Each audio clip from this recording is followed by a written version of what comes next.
Assalamualaikum warahmatullahi wabarakatuh.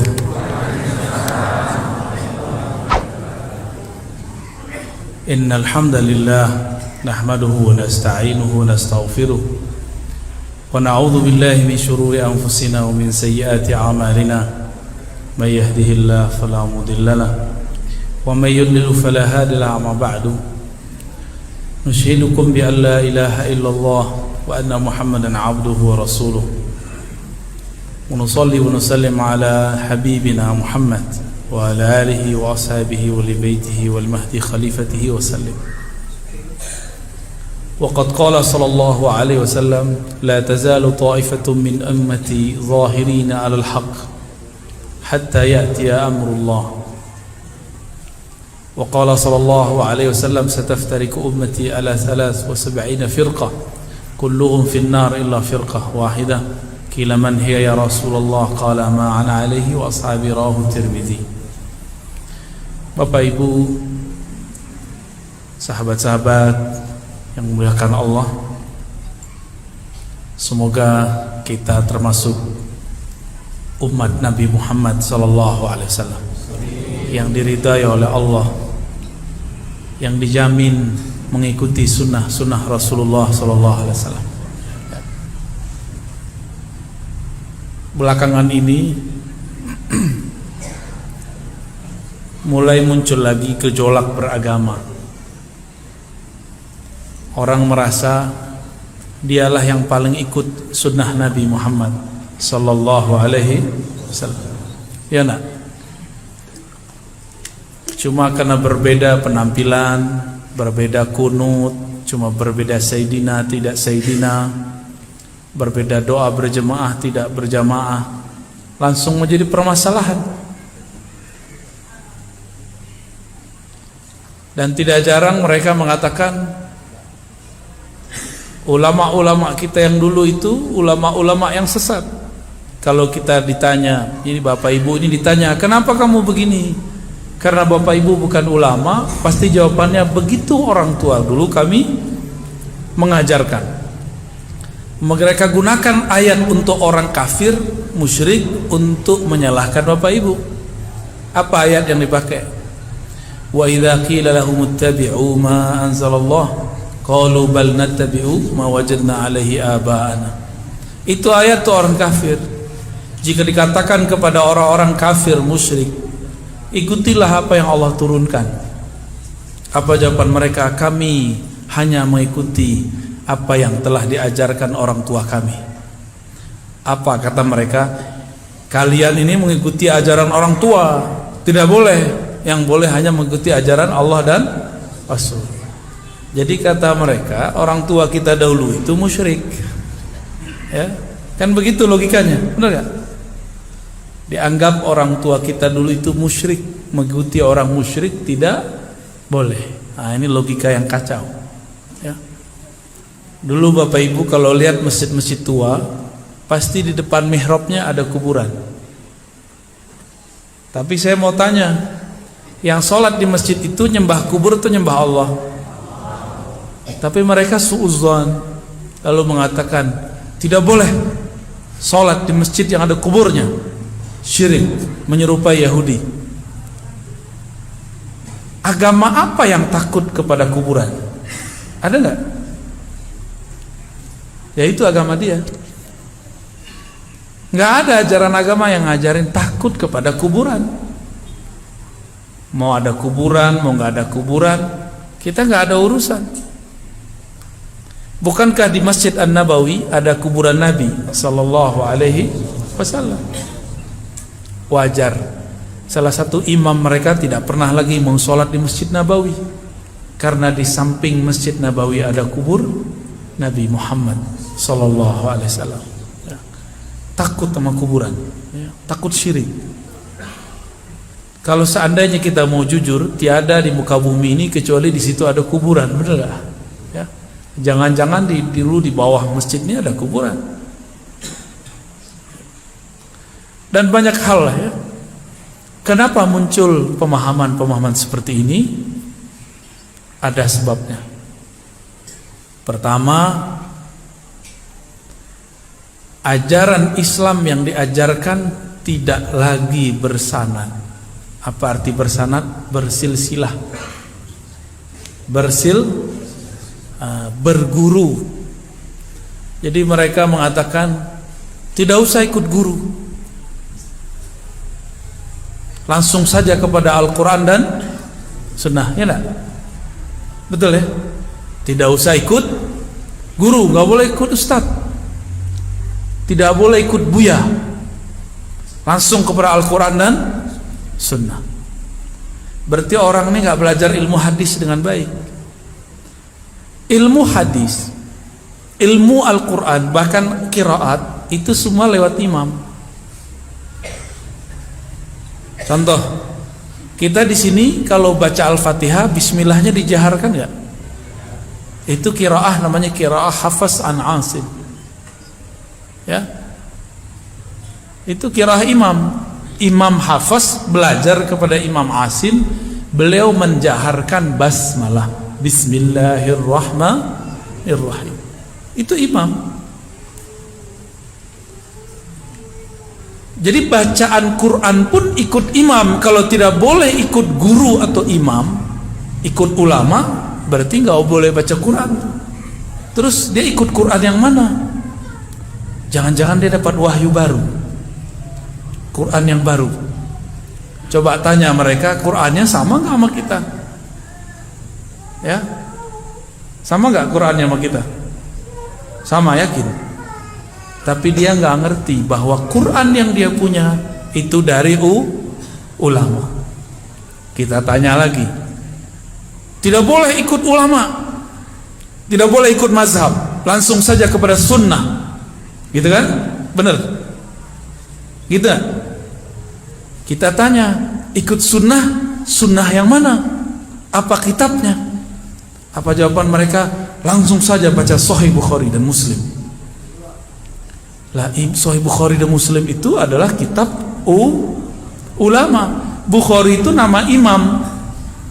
Nama lengkapnya Muhammad bin Ismail al-Bukhari. Muhammad bin Ismail al-Bukhari ada murid daripada imam mazhab. Bah, kira-kira? Hah? Jadi kalau kita mengatakan tidak boleh ikut imam, langsung saja kepada Al-Quran dan Sunnah, langsung saja kepada Bukhari.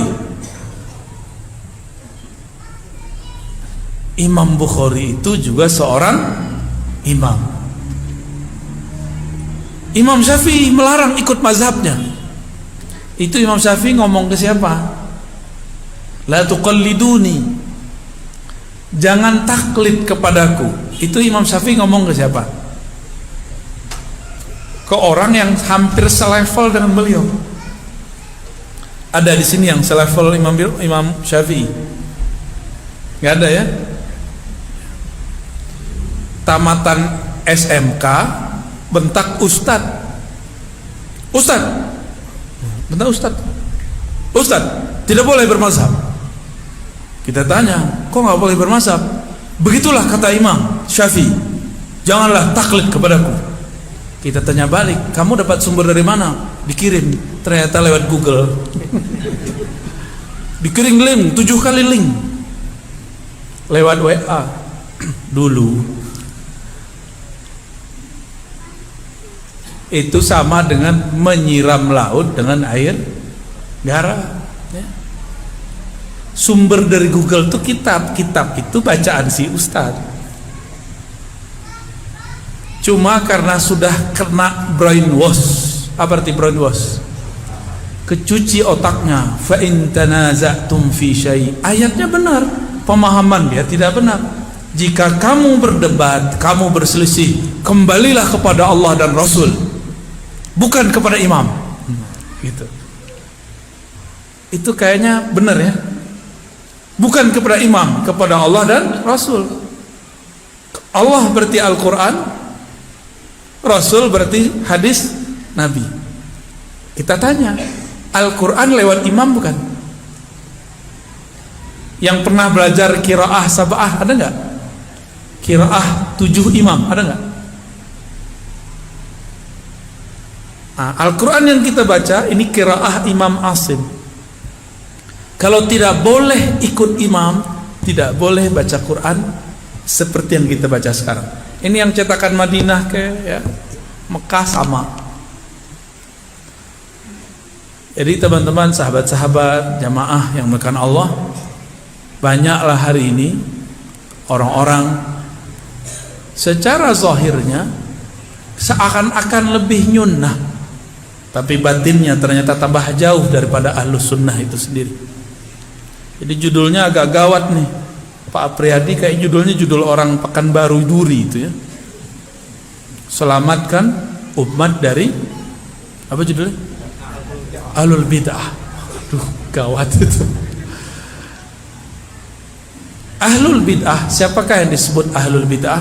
Nah, kita definisikan dulu apa itu ahli bid'ah. Apa arti bid'ah? Ya, apa arti bid'ah? Sesuatu yang baru.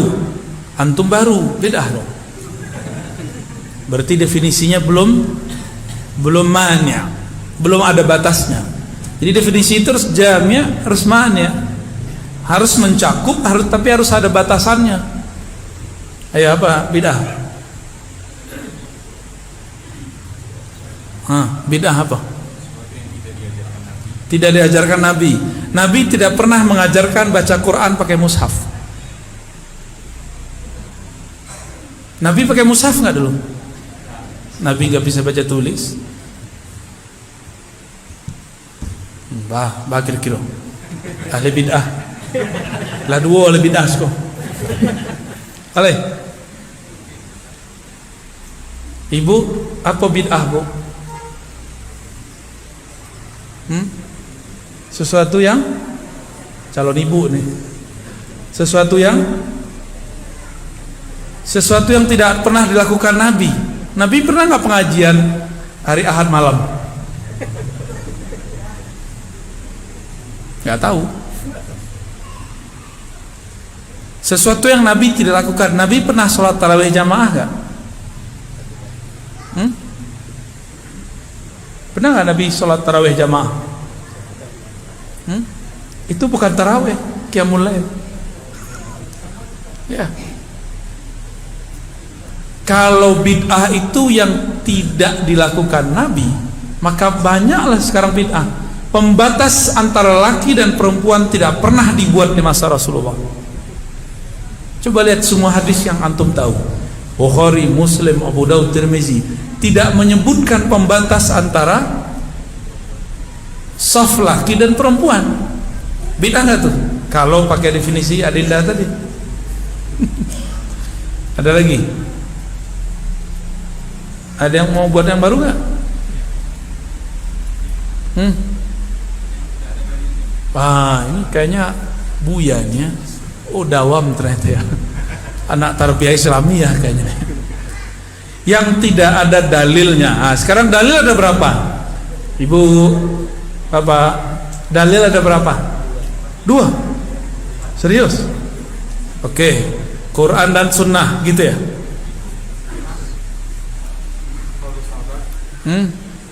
Waduh, loncat-loncat nih. Kata kawan, cuma Quran dan sunnah. Di luar itu bukan dalil.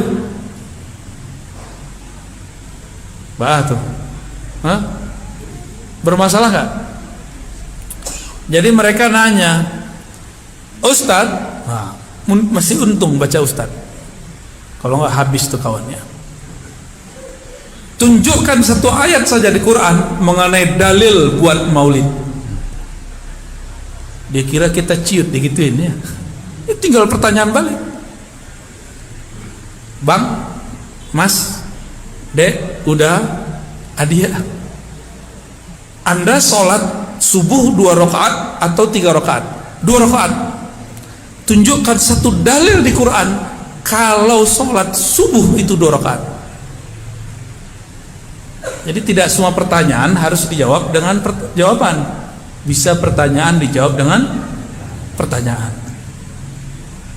Oh nah, itu ada di hadis. Tunggu dulu, kan pertanyaan ente, adakah dalil maulid? Kalau tidak ada di Quran berarti nggak ada. Ya sudah. Kalau tidak ada di Quran berarti tidak ada. Sholat subuh 2 rakaat ada nggak di Quran? Jadi jangan sok-sokan pakai logika-logika pendek untuk ngerjain ustadz. Ya. Ustadz tuh belajar usul fikih, belajar qawaid fikih, belajar mantik. Antum pakai mantik, dia pakai mantik lagi. Itu namanya bunuh diri, tahu? Sama kayak orang bom bunuh diri namanya itu, ya. Konyol.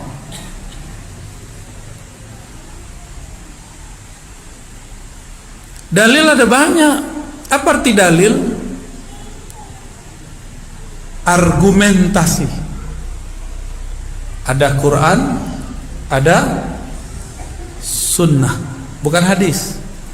Kalau hadis itu semua yang tentang Nabi hadis. Kalau sunnah semua yang berkaitan dengan syariat baru disebut dengan Contoh, Nabi istrinya berapa? Boleh enggak ambo istrinya 9? Kan sunnah. Pasti banyak daftar. Sok ya, geran. Boleh enggak kita laki-laki ini nikah istri 9? Boleh enggak? Hadis Sahih Bukhari loh. Ya enggak boleh. Karena itu tidak masuk sunnah, itu masuk kepada hadis. Kalau disebut sunnah, kalimatnya diganti, sunnah khasah, ditambah sunnah khusus untuk Nabi sallallahu alaihi. Kalau ahli usul fikih mengatakan disebut dengan hadis. Ya, hidung Nabi mancung atau pesek? Mancung, berarti yang berhidung pesek ahli bid'ah dong, terlahir sebagai ahli bid'ah. Kan gak begitu. Itu namanya apa namanya? Sifatun Nabi, ciri-ciri Nabi. Nabi itu jenggotnya full kan? Jenggotnya full. Beda kayak kita kan, cuma dikit sini ya. Karena keturunan Ahong, tapi benci sama Ahong. Tapi handphonenya handphone Ahong, Oppo, apa lagi tuh? Itu handphone apa tuh bang? Oh Samsung. Tapi made in China, nah, diproduksi di China. Energinya habis untuk hal yang gak penting-penting.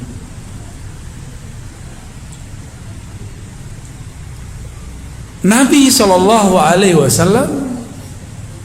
pakai sarung atau pakai sarawak? Ahli bid'ah. Ahli bid'ah. Apa le loreng kok ha? Kok na sebenarnya loreng. Nabi pakai sarung, Pak. Perang pun pakai sarung, tapi sarung untuk perang lain lagi tuh. Oh Ustaz, guru kami di Arab pakai gamis, itu pakaian Arab. Ya. Nabi itu campuran Arab dan non Arab. Nabi pakai sarung, maka salah satu nama beliau Sahibul Izar. Apa arti izar? Sarung. Habis itu nampaknya apa-apa ko ka surau, ka basaruang, ka pasa basaruang, ka kantu basaruang. Bako basaruang kece arazi, Nabi itu kama-kama basaruang. Ibu-ibu dan demo kamu nanti. Ajan diundang juga ya tuh leh. Sasek laki waj. Tapi kini orang ingin mengamalkan sunnah jingkrang tapi nggak pakai sarung. Setengah-setengah mengamalkan sunnah. Jadi kalau ingin ke bajingkrang pakai sarung, ya. Wah, ambo cium-cium tangan itu nanti ya. Waduh, ahli sunnah. Ya. Ahlus sarung. Jamaah yang dimuliakan Allah. Jadi apa yang disebut bid'ah? Kita nggak usah pakai definisi imam kita, pakai definisi kelompok yang membid'ahkan kita. Dia punya imam namanya Ibnu Taimiyah. Saya sudah sampaikan ini bertahun-tahun yang lalu. Tapi dulu di Pekanbaru, di kampung kita alun lain, baru kini. Apa kata Imam Ibn Taimiyah? Wafat tahun 708 Hijriah. Kini 1443 Hijriah. Beliau punya kitab judulnya Iqtida Siratil Mustaqim. Ya, kita ulang-ulang supaya masuk jadi pemahaman. Al bid'atu ma lam yadulla alaihi dalilun syar'iyyun. Bid'ah itu sesuatu amalan, keyakinan, perbuatan yang tidak ada dalil syar'inya. Dalil syar'i ada 4 yang disepakati, ada lebih dari 10 yang diperdebatkan ulama. Berarti banyak nggak dalil? Banyak. Cuma dek kawan, dalil itu Quran dan Sunnah saja. Ulama menyebutkan 4, dia bilang 2. Ulama menyebutkan lebih dari 10, dia sebutkan cuma 2. Al-Quran 1, 2 Sunnah, jangan disebut hadis lagi. 3 ijma' dulu. Apa arti ijma'?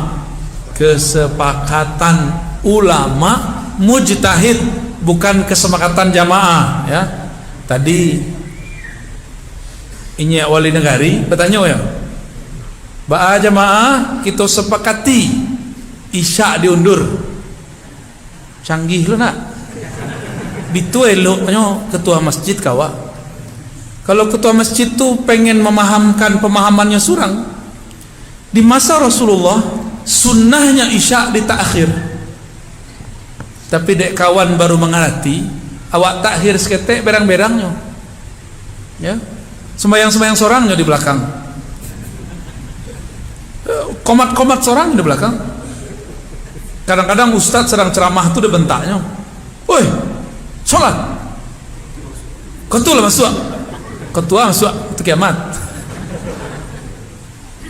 Nabi itu kalau beliau sholat isya selalu diundurkan.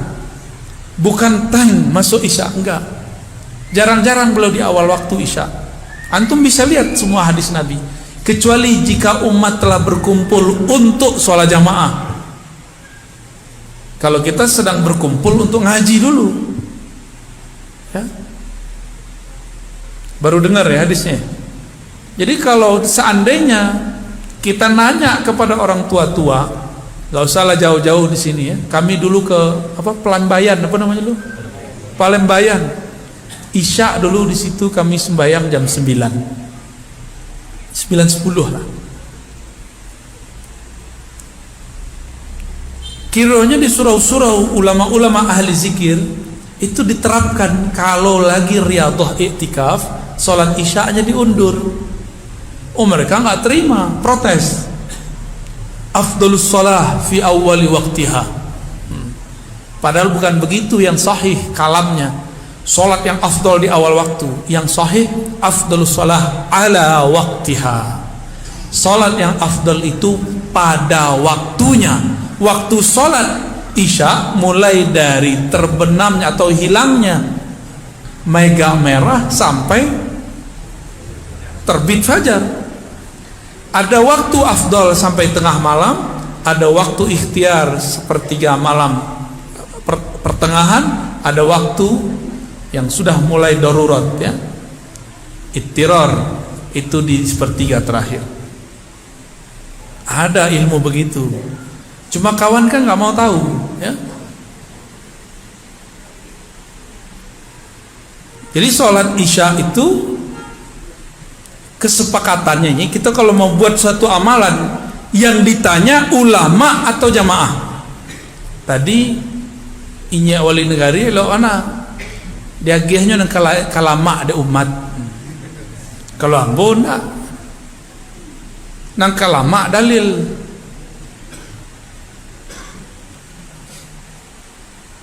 Dulu masih ingat ndak di masjid kau dulu kalau tarawih berapa? Dari awal 23. Kini jadi sebalik. Masih. Oh, luar biasa. tapi di masjid sabarang batanyo ketua masjid ba'a jamaah 23 atau sabale jamaah dari tanyo urusan ibadah pertanyaannya dalil kepada ahli dalil bukan kepada jamaah ya nak. Jadi yang ditanya siapa seharusnya? Buya, syekh, kiai, tuan guru. Apa pandangan ulama mengenai dalil-dalil sholat tarawih 11 rakaat atau 23 gitu seharusnya. Yang ditanya siapa? Ulama, bukan ubaru. Kalau ubaru tadi itu 11 ya kan? Ya nah, coba pilih sembahyang lama atau sembahyang capek. Sembahyang capek itu kalau umat ya betul ya. Betul orang soleh mana mau jawab. Pilih sembahyang capek atau lama. Jujur pasti capek enak. Yang lama lah terlambat mau jawab. Masih ada nggak begitu? Masih banyak ya. Ini kan pengurus masjid juga Pekanbaru. Dulu begitu. Ba'a jamaah 23 atau 11. Ya jamaah pasti jawabnya 11. Karena 23 itu pegel ya. Latih kaki wak. Lamang gege kaki itu. Cari-cari alasan. Daripada sembahyang sangok. Apa urusannya? Ya. Satu nafas tapi sesuai makharijul huruf itu lebih baik daripada sembahyang tanpa ada dalil ya. Disebutkan dalam hadis Nabi itu sholat taraweh atau sholat witir. Disebutkan Nabi sholat 11 rakaat di bulan Ramadan dan di luar Ramadan, tidak menambah-nambah. Itu sholat taraweh atau witir. Jadi dalil taraweh yang dipakai orang itu dalil sembahyang witir. Tapi kalau yang ditamu jamaah, yang penting sembahyang pak.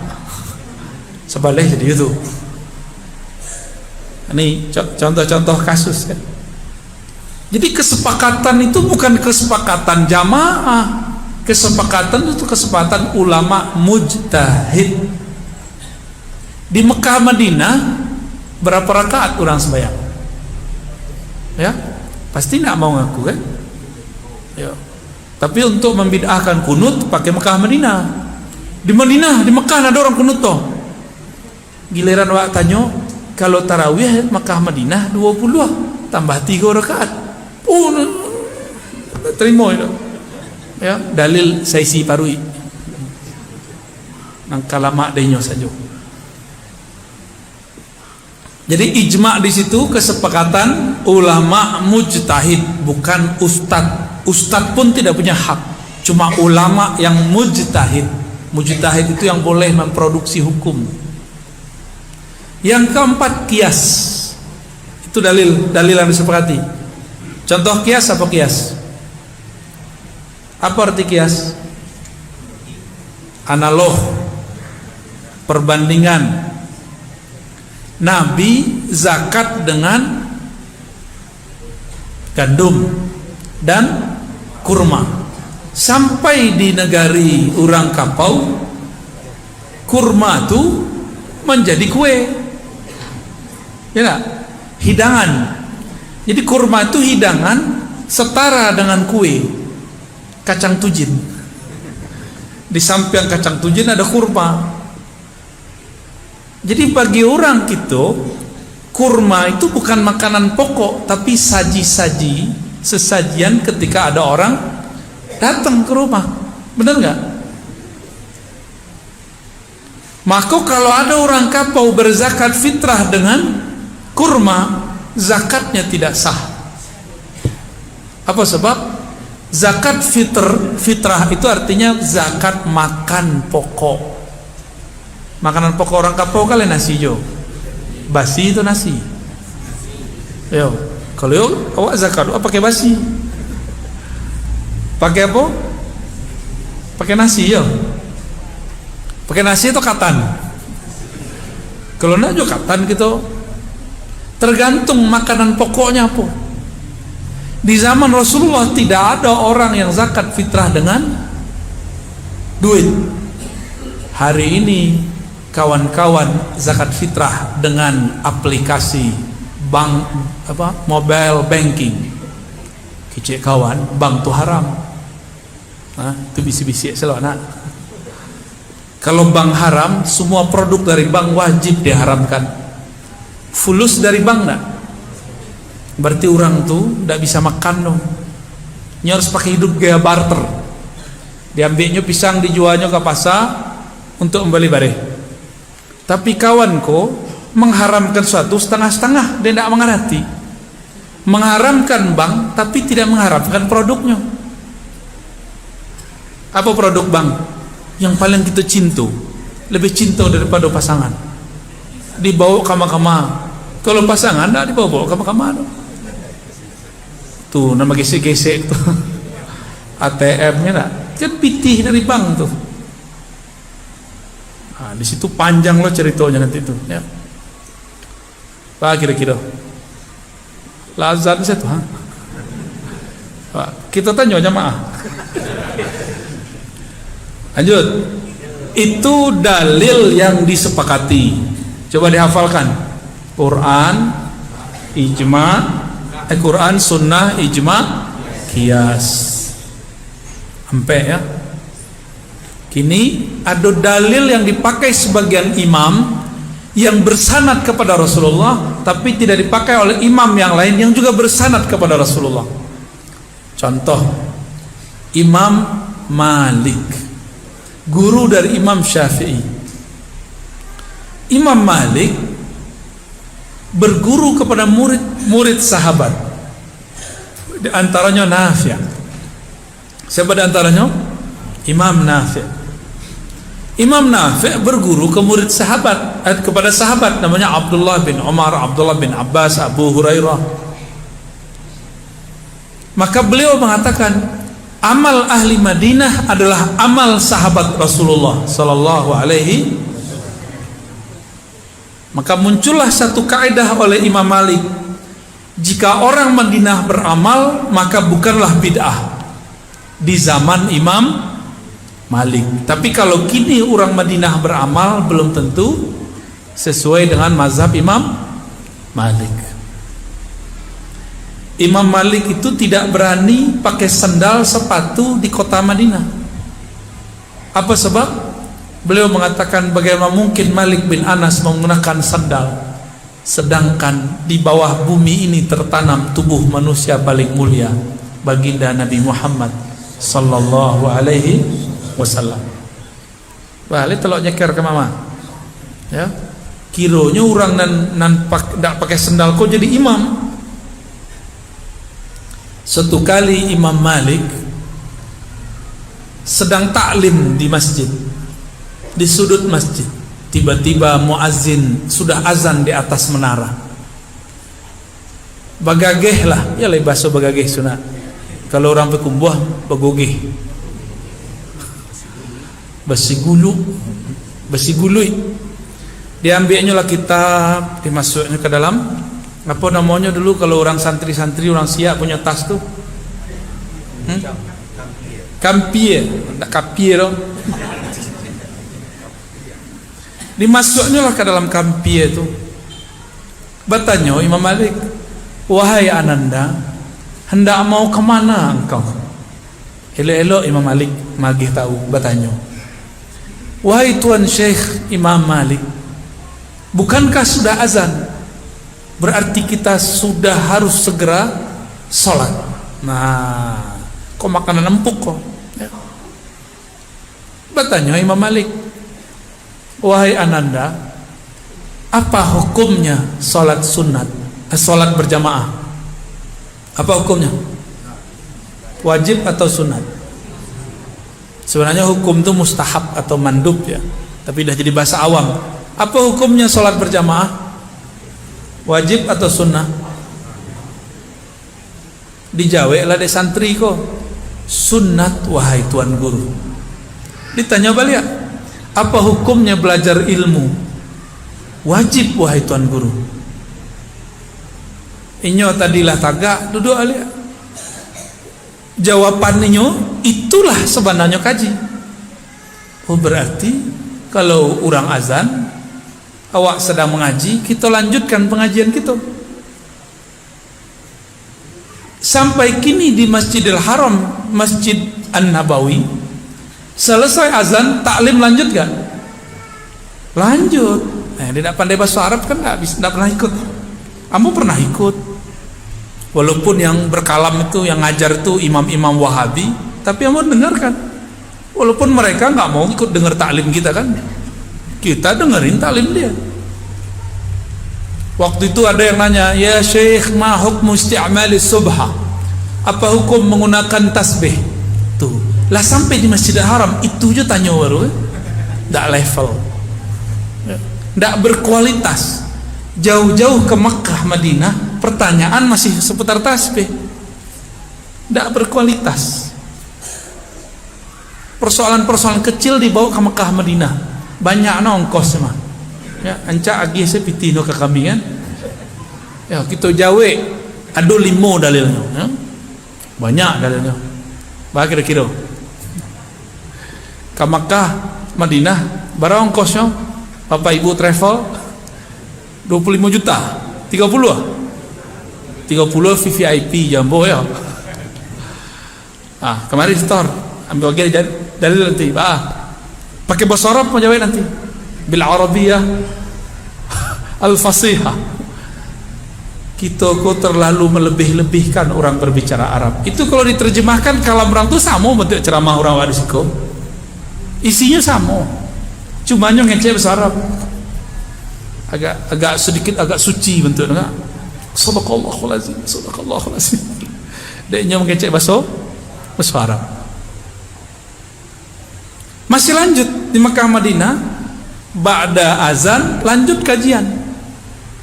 Sebab antara azan dan qomat ada sekitar 15 sampai 20 menit.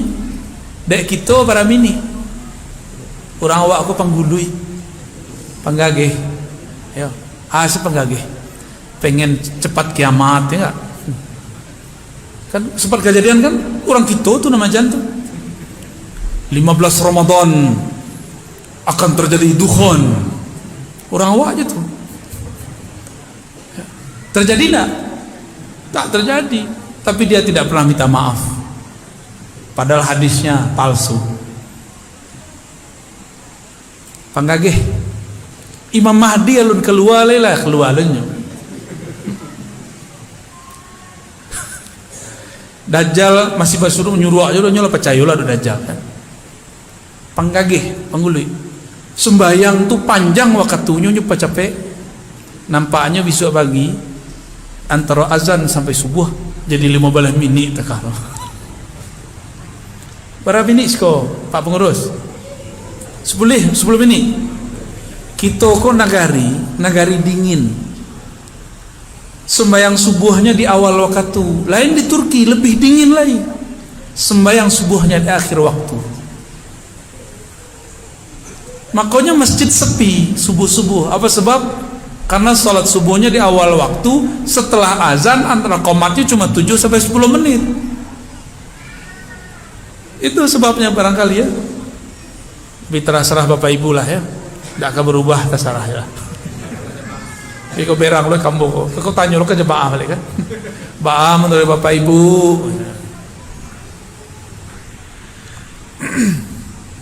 Ada dalil namanya urf.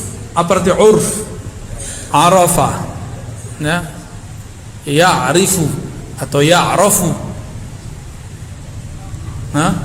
Urfan. Suatu kebiasaan yang sudah diketahui oleh khalayak. Kalau orang meninggal di siko, manga orang baca Yasin. Ya. Kalau di Payakumbuh orang baca selawat. Kitab selawatnya Dalail. Amo dengar-dengar di sekitar Madrasah Tarbiyah Islamiyah yang ada di Kabupaten Agam masih begitu. Ya. Itu namanya apa? Tradisi. Boleh nak? Boleh nak? Ragu ya? Betul. Gimana? Bid'ah nak? Bid'ah nak? Tuh bingung kan? Kita lanjut. Apalagi tradisi. Orang Indonesia, Nusantara lah, Nusantara ko Indonesia, Malaysia, Singapura, Brunei, Patani. Kalau hari raya ada namanya mudik. Dewa namanya pulang kampung. Yo rami orang pulang kampung sebelum corona. Kami itu dulu kalau ingin menikmati jalan di Jakarta, bertunggu-tunggu orang pulang kampung. Kami tidak pulang kampung. Lah 2 kali hari raya sampai jo Jakarta tuh. Tidak ada orang pulang kampung kecuali cik 2 aja. Aku cek kawan, mudik itu bid'ah. Tidak ada di zaman Rasulullah. Bah kira-kira ya bid'ah lah.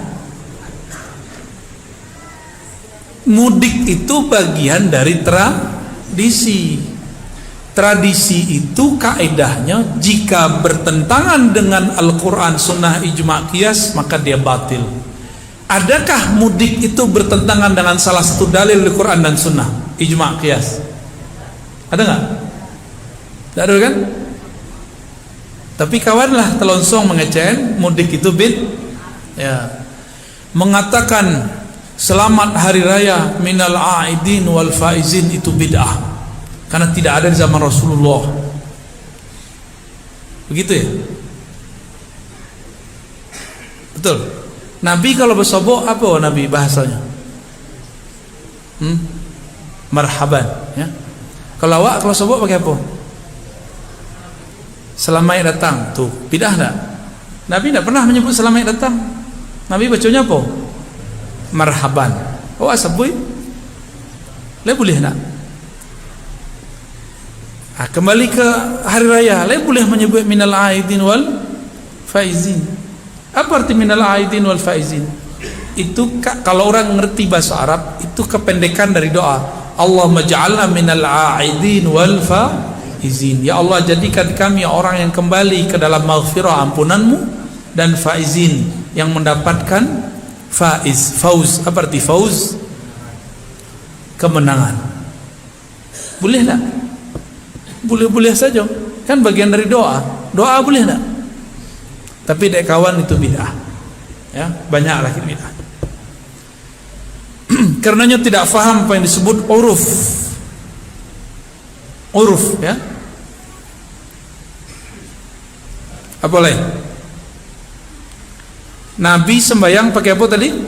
Sarung apa celana? Itu bagian dari apa? Tradisi. Bertentangan enggak sembahyang pakai celana itu dengan sholat pakai sarung? Bertentangan enggak?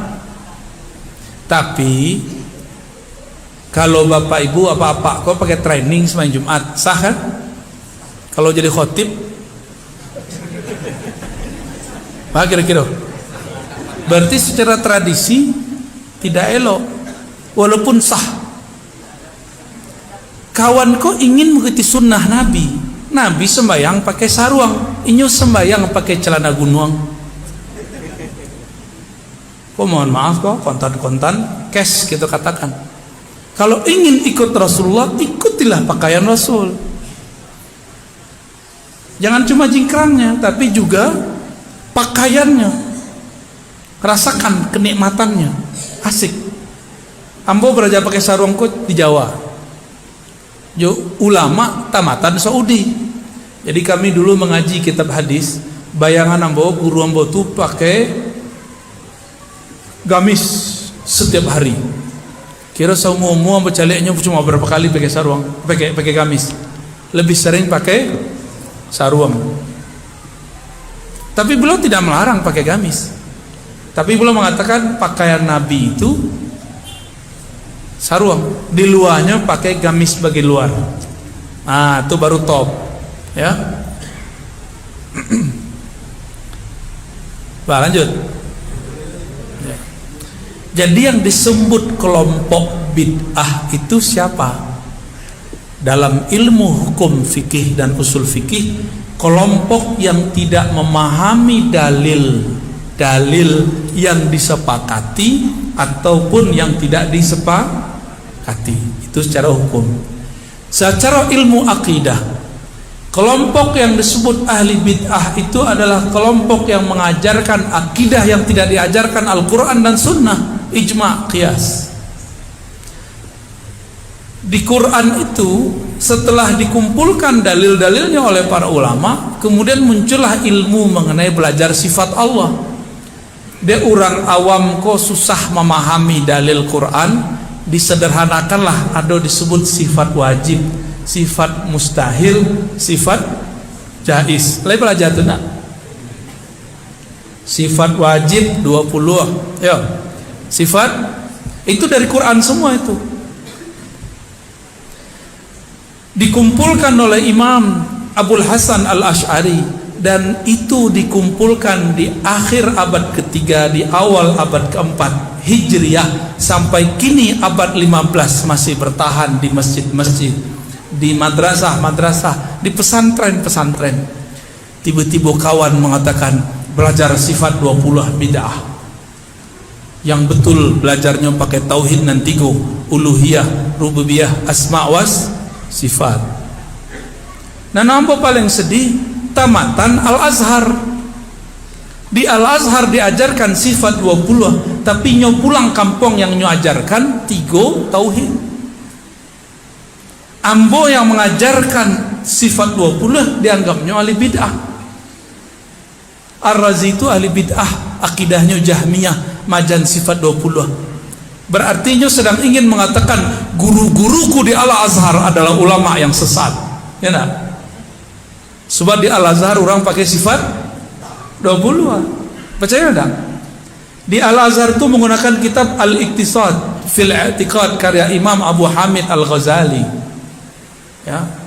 Imam Nasafi, macam-macam imam. Baru percaya. Di Al-Azhar itu diajarkan bermazhab. Kawan pulang mengecek, tidak usah bermazhab. Berarti nyo sedang menyesatkan guru-gurunya yang bermazhab di Al-Azhar. Maka kita curiga, jangan ente dulu main futsal doang di sana, ya. Nggak pernah ngaji kalau sama Al-Azhar. Ambo ngecek mereka banyak yang berang lah kalian, ya. Kini kita taruh tarang selai, dah tahan gitu leh, ya. Sudah banyak fitnah disebar.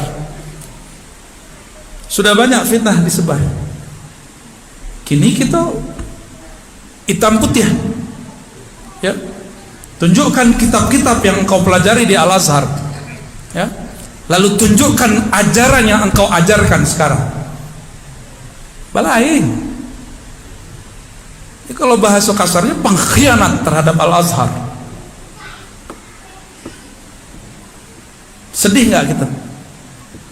Dulu berangkai, mohon maaf, itu uangnya umat, ya, datang kemana-mana. Umat senang, pelita sulah nagari akan tambah gadang, pulang-pulang dipadamkannya.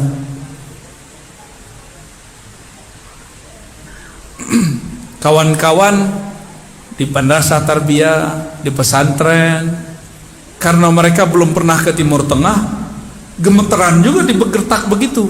Kami tematan Timur Tengah, itu ajaran yang dipakai di pesantren itu bid'ah.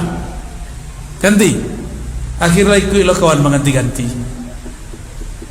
Dan beberapa pesantren modern sudah mengganti akidahnya. Dari sifat 20 menjadi 3 tauhid, uluhiyah, rububiyah, asma dan sifat. Ulama Al-Azhar berkumpul dengan 200-an ulama di Chechnya tahun 2016. Lalu mereka merumuskan siapakah ahlus sunnah, siapakah ahlul bid'ah. Keluarlah rumusan, ahlus sunnah itu akidahnya akidah Imam Asy'ari, Imam Maturidi. Kini orang bertanya, Ustaz, Buya, lai ahlus sunnah Asy'ari itu? Apa kata guru kami dari Suriah, Syekh Hasan itu? Pertanyaan yang paling goblok, paling konyol, paling bodoh yang ditanyakan seorang santri, seorang mahasiswa kepadaku semenjak aku belajar sampai sekarang adalah apakah Asy'ari, apakah sifat 20 itu Ahlus Sunnah? Itu kalam beliau tuh. Siapa yang ngomong? Syekh Hasan itu.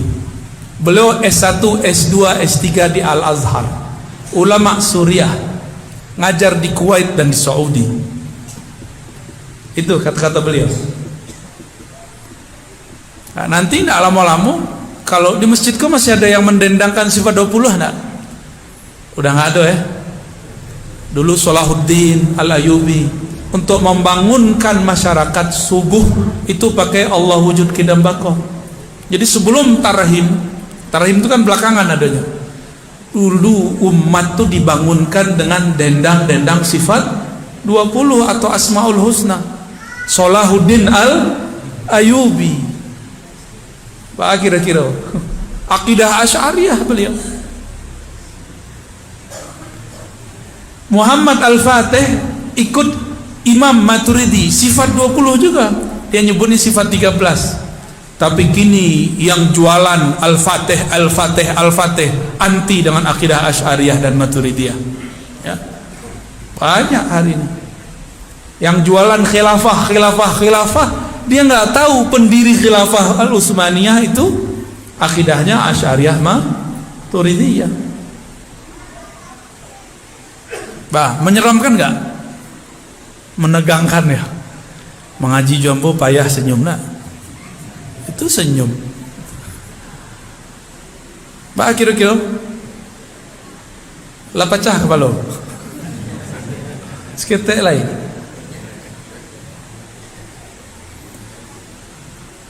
Apa kesepakatan ulama? Ijtima, hasil ijtima ulama 2016. Ahlus Sunnah itu Asy'ariyah Maturidiyah. Ya, itu. Di luar itu mereka mengatakan Wahabiyah tidak masuk. Makanya kemudian ulama Wahabi di Saudi marah-marah. Ya. Marah-marah, kok kami gak dimasukkan? Dijawab oleh Syekh Ahmad Thayyib, ulama Al-Azhar, pimpinan Al-Azhar sekarang. Apa kata beliau? Kalian kok pura-pura gak tahu? Bukankah kalian dari tahun-tahun sebelumnya telah mengeluarkan kami dari Ahlus Sunnah, padahal kami sudah lebih dahulu menegakkan ajaran Ahlus Sunnah. Buka kitab Syekh bin Baz, Syekh Saleh Fauzan, Utsaimin, Albani. Mereka semua mengatakan Asy'ariyah Maturidiyah bukan Ahlus Sunnah. Kok kaget ketika ditanggapi, dikonter oleh ulama Asy'ariyah Maturidiyah? Justru kalian yang mengeluarkan kami dari Ahlus Sunnah. Sekarang kami balas. Gitu. Maka saya berharap nanti ulama-ulama Tarbiyah Islamiyah, NU, Parabe, ya, Muhammadiyah itu kumpul lagi, ya. Kumpul lagi karena virus ini sudah mulai muncul. Mereka mengeluarkan dulu Syekh Sulaiman Rasuli yang mengajarkan sifat 20, Ayah Buya Hamka, Haji Rasul mengajarkan sifat 20, Syekh Ahmad Khatib Al-Minangkabawi, beliau bertawassul dan mengajarkan sifat 20, mursyid Tariqat Khalwatiyah bermazhab Syafi'i. Mereka klaim Ahmad Khatib Minangkabawi seorang Wahabi, Salafi. Salafi dari mana? Ya. Ada gak Salafi yang bertawassul? Ada gak? Ya Allah, dengan berkat Nabi Muhammad kabulkan doa kami. Ada gak Salafi yang begitu? Syekh Ahmad Khatib Al-Minangkabawi, mufti mazhab Syafi'i di Mekah, beliau pembukaan kitab dan penutup kitabnya menggunakan tawassul. Buka kitabnya tentang waris, biografi beliau, isinya tentang ada tawassulnya, dan beliau mengajarkan sifat 20. Bah kira-kira Buya Hamka mengajarkan sifat 20. Yang mendirikan Dewan Dakwah siapa? Muhammad Nasir mengajarkan sifat 20. Bung Hatta belajar waktu kecil sifat 20. Pendiri Parabe mengajarkan sifat 20. sebut semua. Sekarang mereka mau bilang belajar sifat 20 Allah wujud kidam bako itu bid'ah. Bah kira-kira kadiam jolai.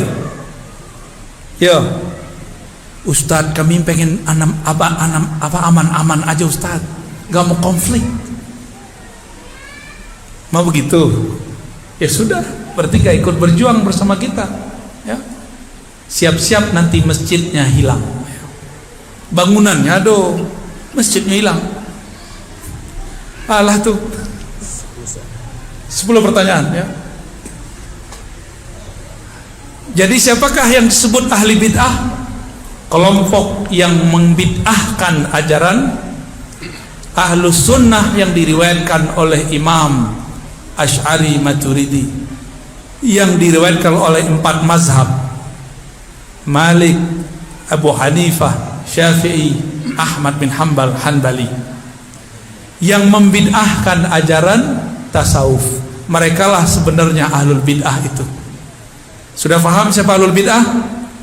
Mau menyelamatkan masjid, mau menyelamatkan umat, mau menyelamatkan generasi, mulai kita nggak boleh diam, tapi tidak boleh main kekerasan, ya, tidak boleh main kekerasan. Cuma mereka mulutnya keras, ya. Biarlah muridnya kare, atiwa aja nikuilo kare, ya. Kira-kira itu ada beberapa pertanyaan, silakan dibacakan.